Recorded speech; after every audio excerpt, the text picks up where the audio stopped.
Hola, muy buenas tardes a todos. Estamos dando comienzo al último capítulo de la quinta temporada de Doctores en Línea. 5 etapas que llevamos cumplidas y con gusto tratando de aportar a nuestra comunidad con contenido respecto del cuidado de la salud. Soy la doctora Pamela Oliva, cardióloga infantil del Hospital Melanie Enríquez y docente de la Universidad de la Frontera. Doctores en Línea es un programa que ha sido creado en una alianza conjunta entre nuestro hospital y Ufrovisión y está destinado a poder transmitir a nuestra comunidad programas de autocuidado y prevención en salud. Este programa se transmite en vivo para Temuco y Padre Las Casas en señal abierta por el canal digital 38.1, desde Concepción a Coyhaique por el canal 48 de Telsur, y además está disponible en todas las plataformas online de Ufromedios. Hoy día tenemos el gusto de contar con una nueva invitada. Ella es la doctora Mónica Fopiano. Ella es traumatóloga infantil de nuestro hospital y docente también de la carrera de medicina de la Universidad de la Frontera, que nos hablará un tema que sin duda va a ser muy interesante para, sobre todo, todos los padres que están con niños en edad pequeña. El tema de hoy día es la marcha normal y las alteraciones de la marcha en niños. Bienvenida, Mónica. Un gusto poder estar contigo y poder entregar algunos contenidos que puedan ayudar a nuestros padres. Muchas gracias por la invitación, doctora. Es un placer estar aquí y tratar de conversar un poquito de qué es lo que es normal en nuestros niños. Maravilloso. Bueno, vamos a partir por lo primero. ¿Qué es lo que es una marcha normal? ¿Cuándo un niño en qué rango de edad debería estar comenzando a caminar? Los niños varían su marcha en un amplio espectro de edades. Normalmente es alrededor del año en que los niños empiezan a caminar, pero eso puede pasar desde los 9, 10 meses hasta el año y medio, siendo absolutamente normal. Cuando esto sucede después del año y medio, uno se preocupa de que pudiera haber un problema siempre que el niño no haya sido prematuro y que su edad corregida no sea de un año y medio. Entonces es muy importante ver que vayan evolucionando en diferentes etapas para llegar a la marcha bipedesta, que es alrededor del año y medio, el límite de lo que es normal. Y en esta marcha se entiende como normal que el niño camine de forma independiente, no con apoyo, ¿cierto? Efectivamente, o sea, caminar solo, sin apoyo, más o menos hasta el año y medio. Antes de eso hay todos diferentes procesos que llegan a que el niño logre esta marcha independiente. ¿Y cuáles son esas etapas? Porque esto es súper interesante para justamente ir nosotros haciendo como padres un seguimiento de si el niño va desarrollándose normal y va alcanzando estas etapas de maduración del sistema nervioso en los tiempos correctos. Efectivamente, tenemos que ver que desde que son pequeños, en que tenemos que sujetarlos completamente para que ellos no se vayan a lesionar, tienen que primero ser capaces de sujetar su cabeza alrededor de los 3 meses, tienen que ser capaces de sentarse solo sin mucho apoyo alrededor de los 6 meses. Generalmente después de eso empiezan a arrastrarse antes de gatear alrededor de los 8 o 9 meses y después empiezan a pararse con apoyo en diferentes muebles, en diferentes cosas y después de repente se largan de una zona a otra sin tener que apoyarse en ninguna parte o con apoyos mínimos. Entonces, todos estos procesos uno tiene que ver los que se vayan produciendo. En algunos casos los niños no gatean, no es que sea un tremendo problema eso, pero lo más normal es que pasen por esa etapa, digamos, porque eso fortalece un poco la sujeción de sus bracitos para después tener una marcha más normal posteriormente. Perfecto. Ahora, ¿nos podrías contar, Mónica, cuáles son los sistemas que involucra la marcha? Porque yo creo que esto es bien interesante. ¿Qué cosas tiene que tener desarrollado el niño como sistemas para que pueda lograr una marcha normal? Efectivamente, así es, doctora. Hay múltiples sistemas que tienen que estar coordinados para que se pueda tener una marcha adecuada. Primero, tenemos que tener un sistema nervioso central que nos permita recibir los estímulos a los diferentes músculos a diferentes niveles para producir la marcha. Estos músculos y ligamentos tienen que estar insertados en huesos que nos permiten caminar y en palancas que permiten que uno avance durante la marcha. Entonces el sistema nervioso, el sistema muscular y el sistema esquelético tienen que estar todos coordinados para que se pueda desarrollar una marcha que vaya avanzando hacia lo normal. Esto es una maravilla de la naturaleza, sin duda, porque todo es como involuntario, todo se va desarrollando de forma natural y espontánea. Efectivamente, muchas veces los papás me preguntan, pero ¿cómo el niño aprende? El niño es capaz al año de hablar palabras y caminar solo. Es una maravilla de lo que son capaces de absorber y aprender. Maravilloso. ¿Se puede estimular la marcha? Sí, se puede estimular la marcha, pero en realidad hay que tratar de no obligar a los niños a hacer cosas a las cuales no están preparados para hacer. Entonces, muchas veces los papás tratan de pararlos cuando ellos no tienen las piernecitas firmes como para poder hacerlo. Entonces, muchas veces a los 3, 4 meses los están tratando de parar a propósito. Si el niño tiene la fuerza para pararse y sujetarse de los bracitos de los padres y pararse, no es ningún problema que lo haga, pero no hay que obligarlo a hacerlo. La otra cosa que uno puede estimular es que ellos se muevan y para eso ponerlos de guatita en el suelo, encima de una alfombra, para que ellos hagan fuerza con sus brazos y sus piernas, es una muy buena forma de estímulo, pero no de estarlos parando en forma obligada y hacerlos caminar. Entonces hay que ir ayudándoles a que ellos en su propio nivel de maduración vayan logrando la mayor movilidad posible. Maravilloso. En general, los niños gatean, ¿eso es lo normal?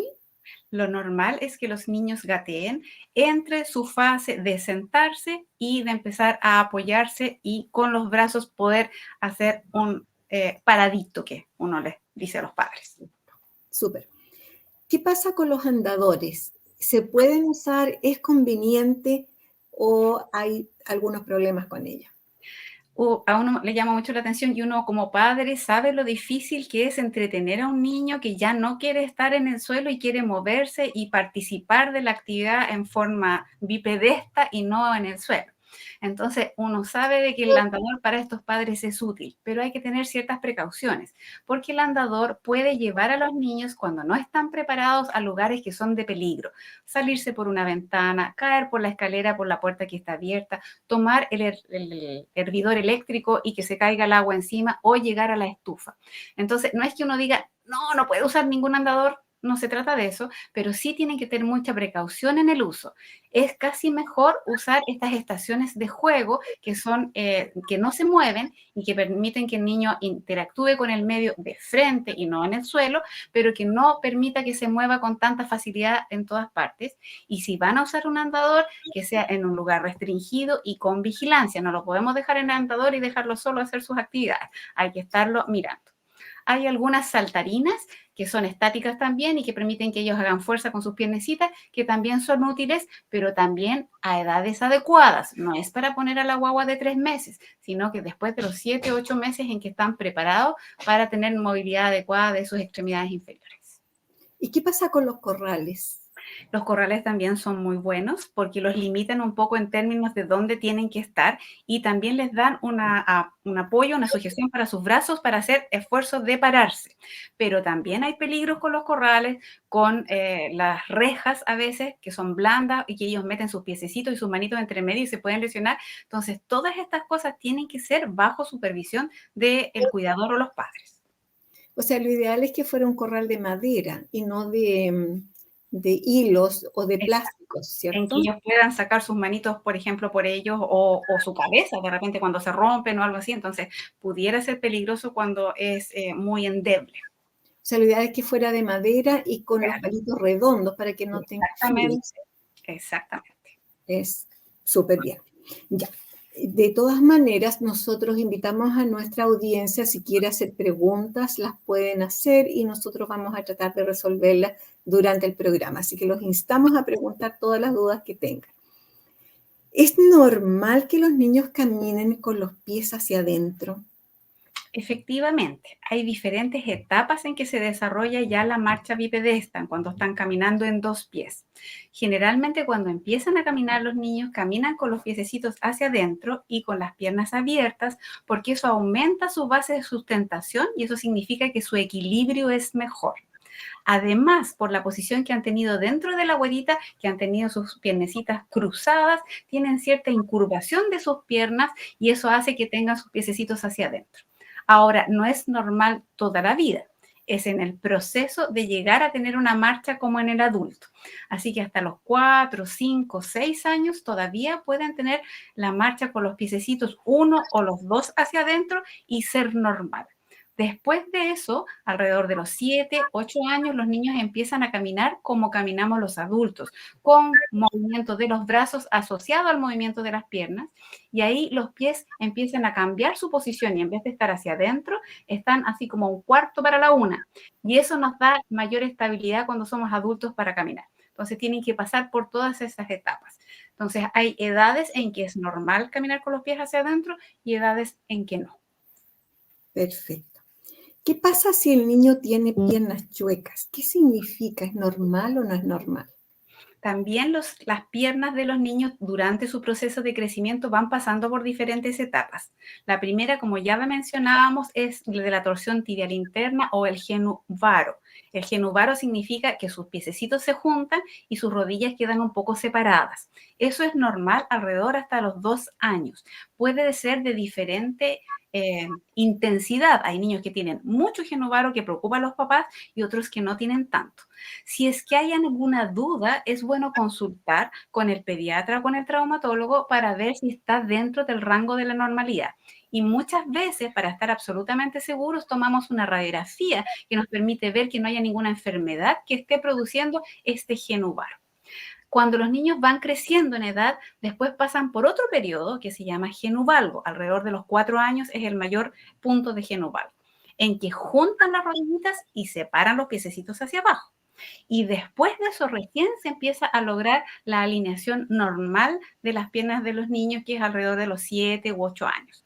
Cuando este varo, que es normal a los 2 años, uno lo ve en niños más grandes, de 7 y 8 años, ahí ya no es normal. Lo mismo, el genu valgo, que uno lo vea a los 4, 5 años o incluso 6 o 7, especialmente si el niño es un poquito gordito, es normal. Pero después de eso, tiene que alinearse sus piernecitas en lo que corresponde para la normalidad. O sea, hay hartas etapas que ir pasando para llegar a la marcha ya madura. Así no es. Al comienzo los niños caminan sin mover los brazos, tienen los brazos apegaditos o van sujetándose en las paredes y después ellos tienen que mover los brazos igual como lo hacemos los adultos y eso ya es a los 7 u 8 años. Genial. Bien. ¿Qué pasa con la cojera? ¿Es normal que un niño cojee? ¿Qué significado tiene? ¿Qué causas puede tener?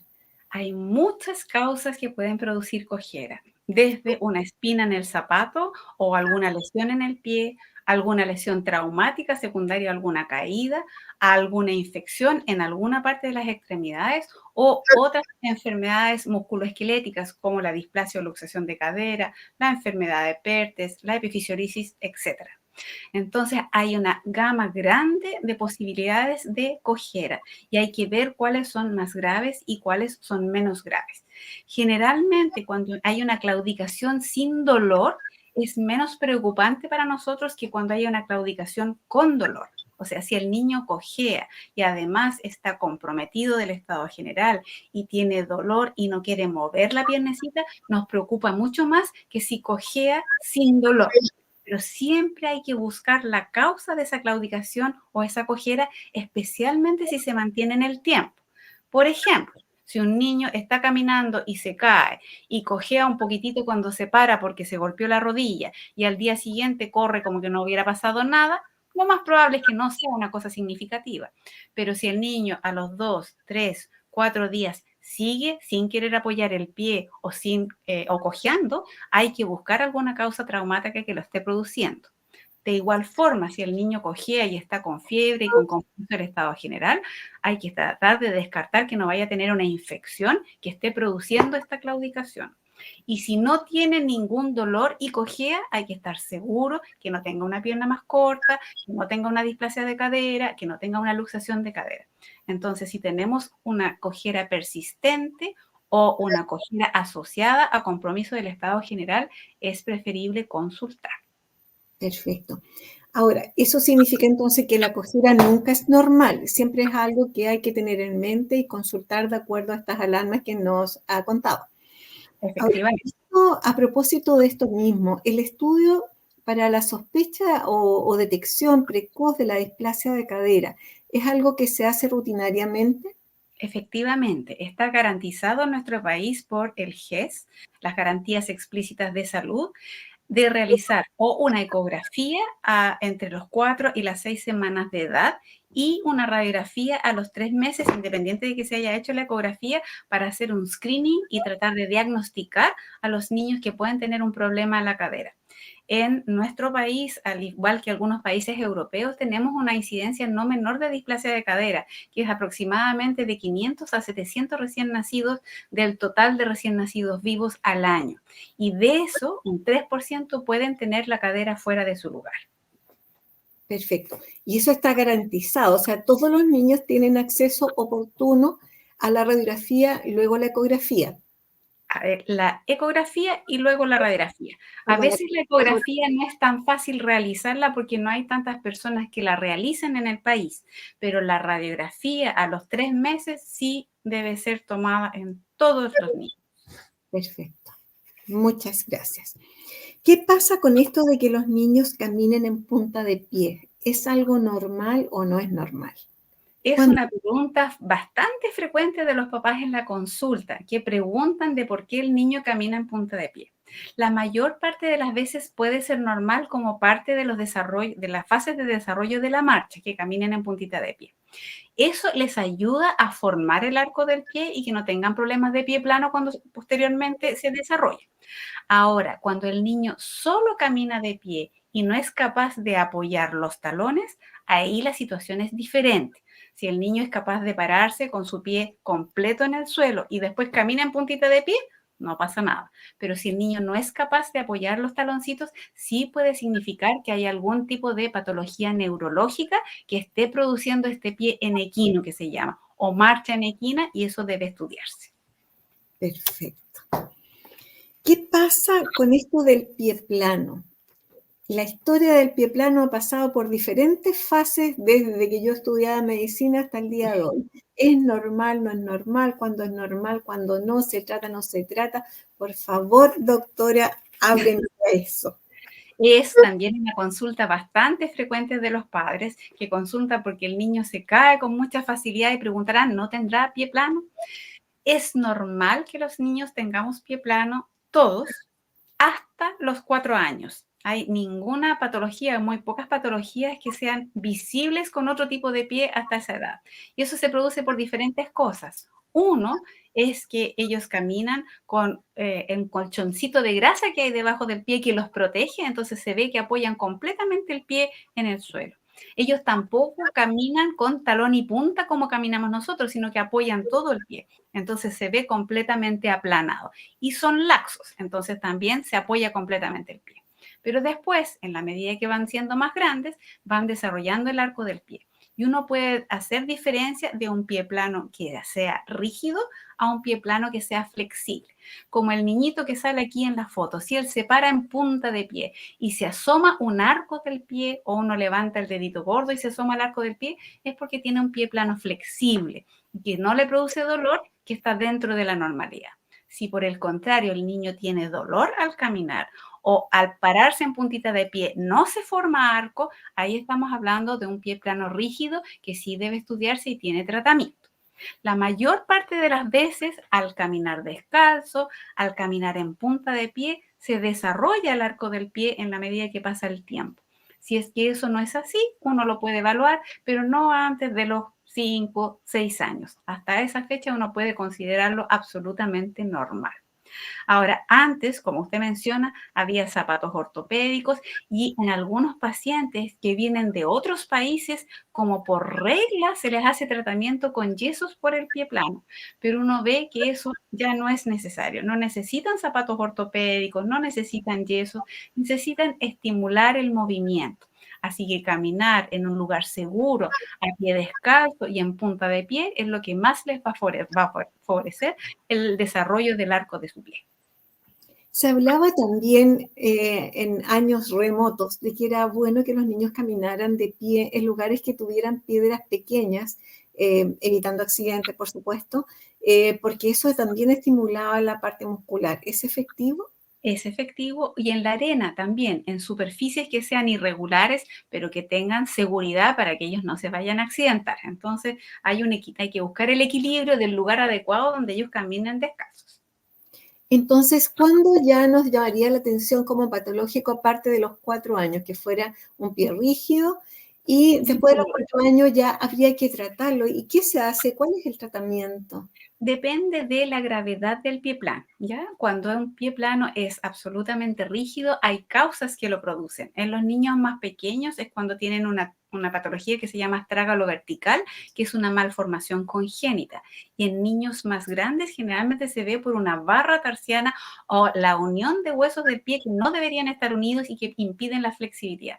En la mayor parte de los casos ese tratamiento es de tipo quirúrgico. Si uno no tiene esos pies rígidos, pero tiene pies dolorosos por el pie plano y deforma mucho los zapatos, uno puede usar plantillas para ayudar a formar el desarrollo del pie y especialmente para que los zapatos ojalá les duren el año escolar, que es lo que a los papás especialmente les interesa, y no tengan dolor. O sea, cuando el pie ya es plano patológico después de los 4 años, efectivamente esto se puede manifestar a través de dolor y Se puede deformación del zapato. Esas serían las cosas que deberían Esas llamar. serían las cosas que hay que ver. Entonces, cuando uno consulta, por ejemplo, al traumatólogo por este punto, es bien importante no llevar los zapatos nuevos que el niño recién le compraron, sino que los zapatos más usados, porque uno puede ver ahí cuál es el patrón de marcha que el niño tiene y qué problema tiene realmente o si no lo tiene. Ahí está la evidencia. Exactamente. Perfecto. Por eso tampoco se recomienda compartir zapatos especialmente gastados, porque si uno usa los zapatos del primo, que obviamente uno entiende que todos lo hemos hecho, si el zapato está gastado de manera inadecuada, sí puede producir una alteración en el pie del niño siguiente. Entonces, solo los zapatos que no tienen ningún tipo de deformidad son los que se pueden compartir. Perfecto. ¿Qué pasa con un niño que se cae mucho? ¿Orienta a algo o es algo esperable? Depende mucho de la personalidad del niño. Hay niños que son muy cuidadosos y que no se caen porque tienen mucha precaución o tienen miedo o se han caído, entonces tienen precaución para deambular. Hay otros que son súper loquillos y que corren de un lado para otro y no caminan, corren, y lo único que les interesa es el objetivo y no cómo llegan allá. Eso se caen con mucha más facilidad. La mayor parte de las veces está dentro de lo normal. Se caen porque se tropiezan a través de sus propios pies o no están poniendo atención de cómo caminan. Así que no es una cosa que sea tan patológica. Es más preocupante para nosotros que tengan dificultad para caminar, que sean inestables para caminar. No es que se estén cayendo a cada rato, sino que no sean capaces de mantener la marcha por bastantes pasos. Ahí uno se preocupa un poquito más. Perfecto. Ahora, en cuanto a los zapatos, algo ya se había mencionado. ¿Qué sería recomendable comprarle a los niños cuando inician la marcha o posteriormente cuando ya caminan, pero pasan a las etapas como preescolares o escolares?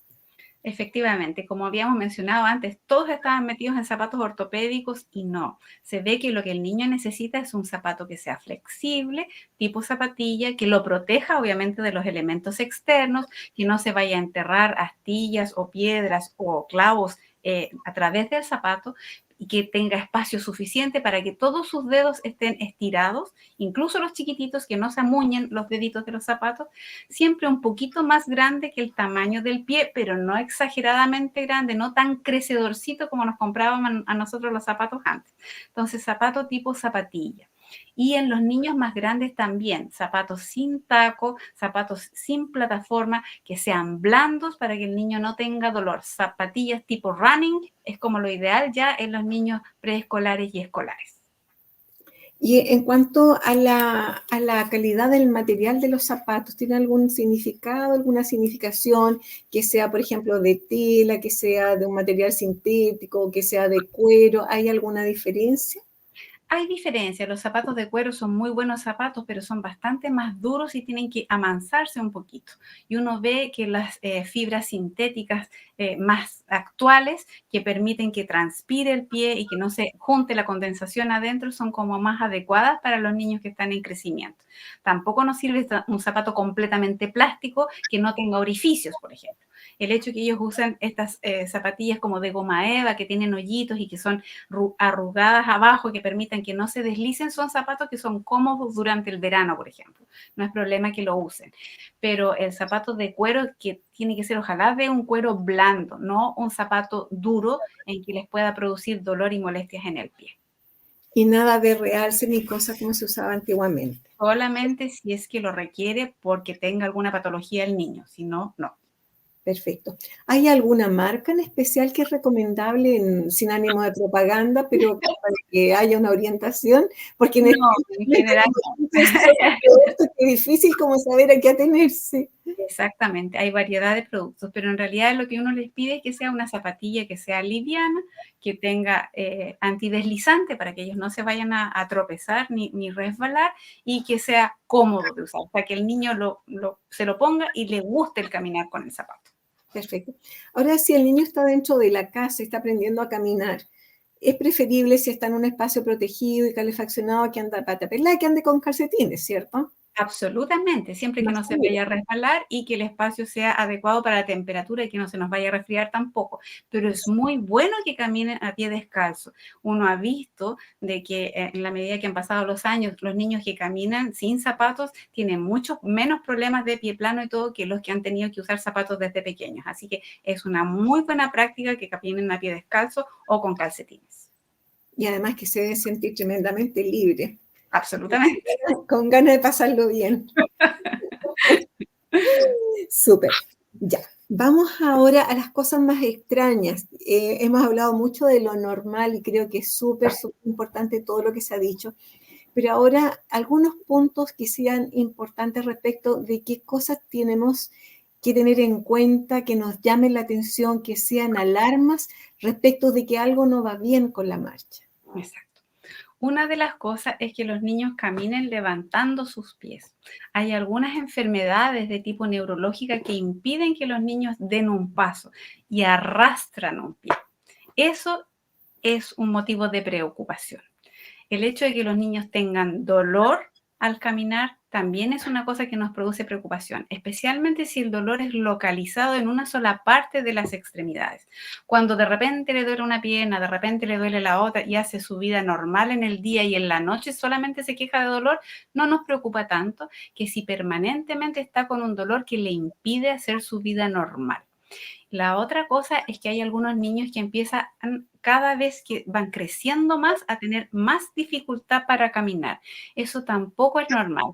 Debería ser al revés, que les cueste más al inicio y después vayan normalizándose y puedan caminar más rápido y puedan correr. El hecho de que en la medida que pase el tiempo les cueste más caminar también orienta a algunos tipos de patología que son de tipo neurológico en que pueden tener algún problema que necesite tratarse. Perfecto. Otra cosa que quería comentar, ¿qué pasa con esta fatiga? Por ejemplo, ¿es normal que el niño de repente camine poco y diga, estoy cansado, llévame en brazo? ¿Eso es regalonería o es que en qué momento podría uno plantearse que hay algo que no es normal? Efectivamente, uno ve niños bastante regalones que les gusta que los anden trayendo en brazos y que se cansan. Los niños, al igual que los adultos, están usando su musculatura y si no están acostumbrados a usarla, les van a doler las piernas posteriormente. Hay algunos que lo hacen por más regalonería que otras. Ahora, cuando el niño hace su vida normal, corre, salta y juega, es normal que tenga dolor después. Y eso nos sucedió mucho a la vuelta de la pandemia, que muchos niños se quedaron en casa sin hacer ningún tipo de actividad, solamente conectados a las redes sociales o a las cosas del colegio y no se movieron en la casa. Entonces ahora vuelven a caminar un poquito y les duelen muchísimo, muchísimo las extremidades.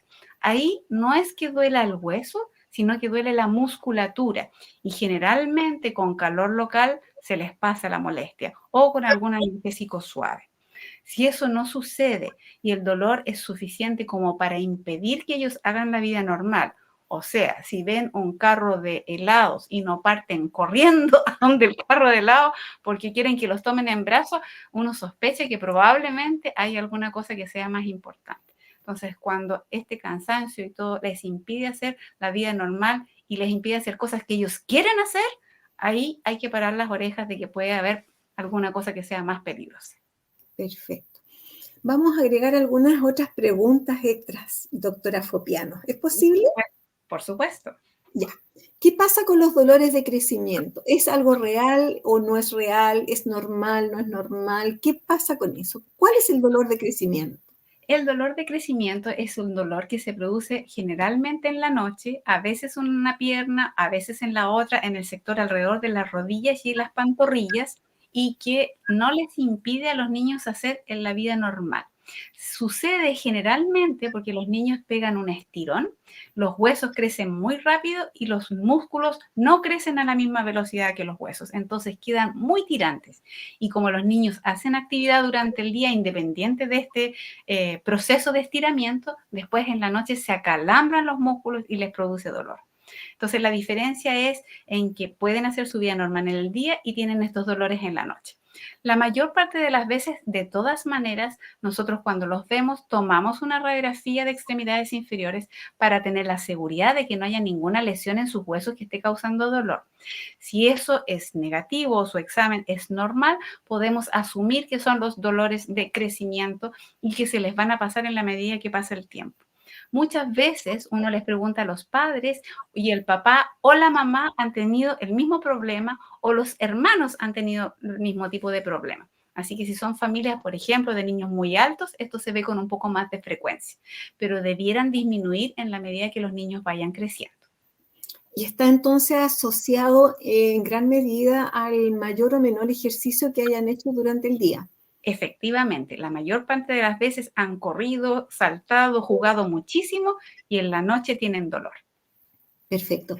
¿Y cómo se puede calmar ese dolor? Porque me imagino que debe ser molesto y debe angustiar en cierta medida a los papás. Absolutamente, a veces despiertan llorando de este dolor porque se acalambra la musculatura. Lo que uno recomienda es que los niños ojalá elonguen después de hacer ejercicios, especialmente si ya son escolares. Cuando son más chiquititos es más difícil que uno pueda hacer eso.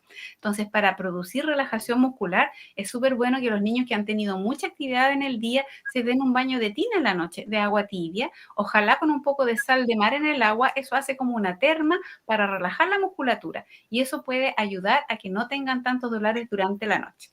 El calor también les sirve, por eso es que ellos quieren que los mamás los friccionen sus piernecitas o les apliquen calor porque eso hace que se les calme la molestia. Y si es mucha la molestia, obviamente pueden tomar paracetamol siempre que no sean alérgicos. Y se les puede poner como paños tibios Sí. o estos cuadritos de semilla que dan calorcito. Exactamente, siempre teniendo la precaución de que no se vayan a quemar, siempre con algún tipo de protección antes de poner las cosas calientes directamente sobre la piel. ¿Y eso ocurre hasta una determinada edad? Sí, generalmente se ve en los niños escolares pequeños, en los preescolares y escolares pequeños. Después generalmente se les pasa porque ellos se relacionan absolutamente el tema del dolor con el ejercicio. Y como empiezan a crecer un poco más, hacen más ejercicio de elongación y de deportes en el colegio, entonces los obligan a hacer elongación, lo que impide que tengan tantas molestias posteriormente. Perfecto. Bueno, vamos a seguir complementando con cosas de la vida normal del desarrollo de los niños. Por ejemplo, ellos aprenden a caminar y después es muy frecuente que las familias les compren un triciclo y posteriormente una bicicleta. ¿Qué pasa con ese tipo de ejercicios? ¿Son ejercicios deseables, son buenos, son útiles?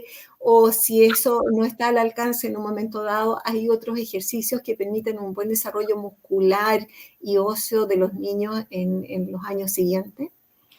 Todos los ejercicios son buenos. Eso es lo que uno al final puede eh, darse cuenta. Cualquier ejercicio que haga el niño me sirve. El que suba las escaleras cuando ya está capacitado, que baje las escaleras, que ande en triciclo, que tengan pedales o que no tengan pedales. Ahora han aparecido un montón de juegos nuevos de bicicletas sin pedales para que los niños empiecen a aprender a andar en bicicleta y después usan los pedales con rueditas, después sin rueditas. Pero todo lo que sea movimiento del niño, de escalar, siempre en lugares con precaución, son beneficiosos. Podemos hacer un alcance en relación a las camas elásticas, porque las camas elásticas son un muy bonito entretenimiento para los niños, pero hemos visto un aumento de los accidentes que se producen por cama elástica. Entonces, es súper importante que los papás sepan que el niño puede usar una cama elástica, pero tiene que usarlo solo, no se tiene que subir un tumulto de niños a la cama elástica, porque siempre ahí el más pequeño es el que sale perjudicado. Entonces, si quieren saltar en cama elástica, tiene que ser una cama elástica que tenga bordes de protección para que no se caigan de la cama elástica para abajo y que salten solos en la cama elástica. Y después le toca el turno al siguiente y después al siguiente. Y no todos juntos en una cama elástica. ¿Y la cama elástica qué es lo que provee? Que aparte de entretención y todo lo demás, pero ¿genera algún desarrollo en particular del sistema locomotor? Efectivamente, nos ayuda bastante con la parte del desarrollo de las extremidades inferiores y del equilibrio, ¿ya? Así que aparte de entretenerlo, me ayuda al fortalecimiento muscular, especialmente de las extremidades inferiores. Perfecto. Doctora Fopiano, ¿hay alguna cosa en particular que aparte de las preguntas que ya se han mencionado, usted quisiera reforzar o decirnos por lo interesante o por el aporte que pudiera significar para nuestra audiencia? Sí, por supuesto. Siento que ninguna pregunta está de más. Siento que a veces los padres van con temor a preguntar si algo es normal o no. Y eso es súper importante que sepan que estamos todos capacitados, traumatólogos y pediatras, de ver a los niños, evaluarlos y ver si están en la normalidad. Y es preferible ser un poquito exagerado de más que ser un poquito exagerado de menos, porque a veces aparecen lesiones que son como muy sutiles. Entonces, si tienen una duda, es preferible que vayan de más a una evaluación y veamos que todo esté bien y tomamos una radiografía para saber que todo esté bien, que quedarnos con la duda de que el niño tiene algún problema. Entonces, pienso yo que es muy bueno preguntar. Es preferible preguntar de más que preguntar de menos. Perfecto. Yéndonos al tema, esto es un poquito ir avanzando en otro aspecto que no es necesariamente relacionado con la marcha, pero que sin duda está involucrado. Nosotros para poder caminar necesitamos tener una buena columna, ¿verdad? Así es. Entonces, respecto de columna, ¿hay algunos tópicos significativos que puedan darse en los inicios y que nosotros tuviéramos que aprender a detectar? Efectivamente, la columna es muy importante para el desarrollo de la marcha y cuando los niños nacen con algún problema de la columna, con mielomeningocele o con alguna espina bífida, efectivamente pueden tener problemas de la marcha posterior. Eso generalmente el pediatra hace el diagnóstico en el periodo de recién nacido o en el momento del parto o al poco tiempo después cuando esta espina bífida está oculta. Entonces, eso tenemos que tenerlo en consideración. El resto de las enfermedades de la columna, uno puede ver desviaciones de la columna que son muy poco frecuentes en el niño antes de la adolescencia, porque son escoliosis que tienen que ver con alteraciones de tipo congénita, en que hay un problema en el desarrollo de la columna vertebral. Y eso rápidamente se pesquisa porque se ve una pequeña desviación, se toma una radiografía y aparecen estas malformaciones. La mayor parte de los niños no tiene problemas de columna hasta la edad adolescente. Y cuando pegan el estirón es que aparece la escoliosis más frecuente de todas, que es la escoliosis del adolescente. Y lamentablemente a esa edad, como uno ya no los baña ni nada, puede pasar bien desapercibido y solamente aparecer cuando el niño se pone el traje de baño en el verano y de repente los papás se dan cuenta de que tiene una anormalidad o una desalineación de su columna.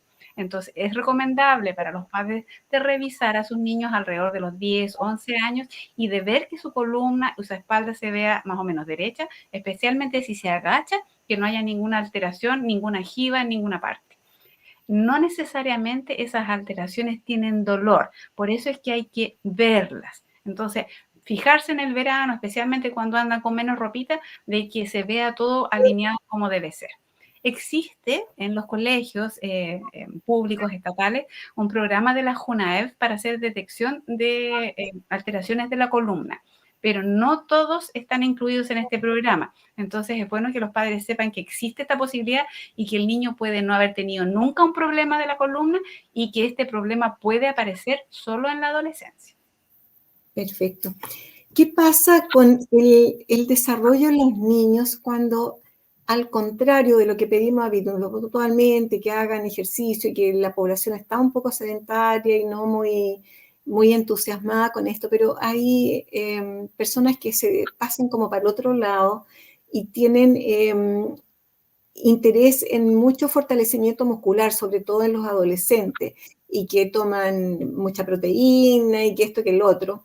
Y me ha llamado la atención en las noticias en los últimos días de una niñita canadiense que está haciendo mucha noticia porque de lo que ella iba a ser gimnasta y le pidieron que fortaleciera los músculos, pasó a levantar 80 kilos a los 7 años y a mí me dejó perpleja.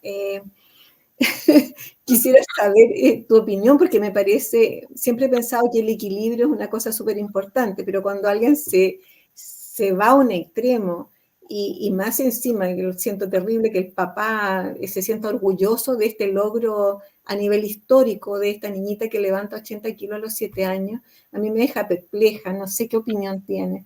Efectivamente, uno quisiera que los niños hicieran cosas que les gusten y que no estén obligados a hacer y que hagan una variedad de ejercicios. Es ideal que no se casen con un solo deporte desde muy pequeños, sino que prueben de todos los deportes, porque diferentes áreas musculares se fortalecen con diferentes deportes, que es lo que uno quisiera. El exceso de uso, como sucede con esta niñita y muchos otros niños, puede ser perjudicial. ¿Por qué? Porque los músculos se desarrollan mucho y están insertos en huesos que siguen siendo de niño, aunque sean adolescentes, y se producen bastantes lesiones por sobreuso. Entonces, los atletas que son como de más alto rendimiento pueden tener problemas por sobreuso y en realidad el traumatólogo relacionado al deporte tiene que estar ahí como defensor del niño y disminuir la cantidad de ejercicio o disminuir el tipo de ejercicio que hace o la rutina de ejercicio que hace para que no se dañe en forma posterior, en forma más permanente, que no pueda hacer el deporte que él quiere hacer después. Entonces, la recomendación es que los niños hagan deporte, de todo tipo de deporte, vayan cambiando de un deporte a otro cada semestre y que vayan buscando las cosas que les gusten y que no exageren con los ejercicios. Muchas veces, son el menos de los casos, pero muchas veces es por exceso de deporte que se produce la lesión. Entonces, todo tiene que ser en su justa medida. Perfecto. Bueno, estamos llegando al término de este último programa de la quinta temporada y quiero agradecer a la doctora Fopiano por haberse dado el tiempo, la disposición de estar con nosotros. Ha sido súper precisa, súper clara, así que yo espero que haya sido un aporte para toda nuestra audiencia. Así que, Mónica, muchas gracias por estar con nosotros. Yo quiero también agradecer a todos quienes han estado siguiendo nuestros programas. Vamos a hacer un receso y esperamos volver en el segundo semestre con nuevos temas que puedan ser de su interés. Gracias a todos. Buenas noches. Buenas noches, muchas gracias.